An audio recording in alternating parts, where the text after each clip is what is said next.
ఒక హన్న మందిరానికి వెళ్ళిన తర్వాత దేవుణ్ణి ఒక కోరిక కోరింది.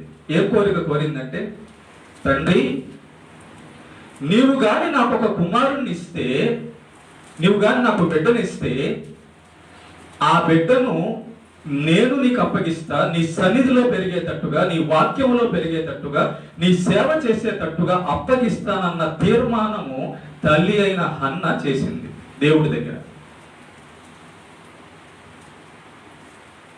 హన్న కోరిక, హన్న ఆలోచన, హన్న బ్రతుకు విధానం చూడండి ఒకసారి. దేవా నువ్వు నాకు బిడ్డలు ఇస్తే నేను నీకు అప్పగిస్తా. అదేంటమ్మా, ఇంటికాడ నీకు తోడుగా ఉంటే డబ్బులు బాగా సంపాదిస్తాడు, నేను ముసలి ప్రాయంలో చూసుకుంటాడు కదా, మందిరానికి ఎందుకు అప్పగిస్తున్నావు, దేవుడికి ఎందుకు అప్పగిస్తున్నావు అని మనలాంటి వాళ్ళు అంటారు.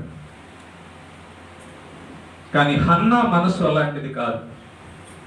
హన్నాకి తెలుసు తన బిడ్డను దేవుడికి అప్పగిస్తే ఆ బిడ్డ ఎలా ఉంటాడో. హన్నాకు తెలుసు బిడ్డను ఏ విధానంలో పెంచితే ఆ బిడ్డ బాగుంటాడు.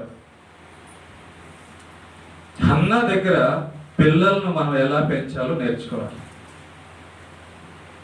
మీకు ఒక మాట అడిగాను. ఏమని అడిగానంటే, ఒక చెట్టు ఎప్పుడు వంగుతుంది, ఎప్పుడు వంచితే వంగుతుంది అంటే మొక్కగా ఉన్నప్పుడే దాన్ని వంచితే వంగుతుంది అన్నారు. ఏమా, ఎప్పుడు వంచాలి చెట్టుని? మొక్కగా ఉన్నప్పుడు. మీరేమనుకుంటున్నారంటే డిగ్రీ అయినప్పుడు వంచాలనుకుంటున్నారు. మీరేమనుకుంటున్నారంటే కోడలు వచ్చిన తర్వాత వంచాలి, అల్లుడు వచ్చిన తర్వాత వంచాలి అనుకుంటున్నారు. పిల్లల్ని వంగుతారా? మిమ్మల్ని వంచుతున్నారు. వాళ్ళు వంగడం కాదు, మిమ్మల్ని వంచుతున్నారు వాళ్ళు. కారణం ఏంటంటే వంచాల్సిన టైంలో వంచకుండా వాళ్ళని లోకానికి విడిచిపెట్టి, సంతోషానికి ఆనందానికి విడిచిపెట్టి, పెద్ద మానైపోయిన తర్వాత వంగురా అంటే వాడు వంగడు, నిన్ను వంచుతాడు కదా. కనుక ప్రేమ దేవుని బిడ్డలారా, ఈ హన్నా దగ్గర మనం పాఠం నేర్చుకుందాం. ఈ హన్నా దగ్గర పాఠం, పిల్లల్ని ఎలా పెంచాలో నేర్చుకుందాం రండి.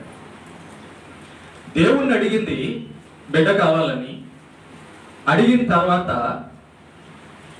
సమూయేలు బిడ్డ అనుగ్రహించాడు. ఆ బిడ్డకి సమూయేలు అని పేరు పెట్టింది.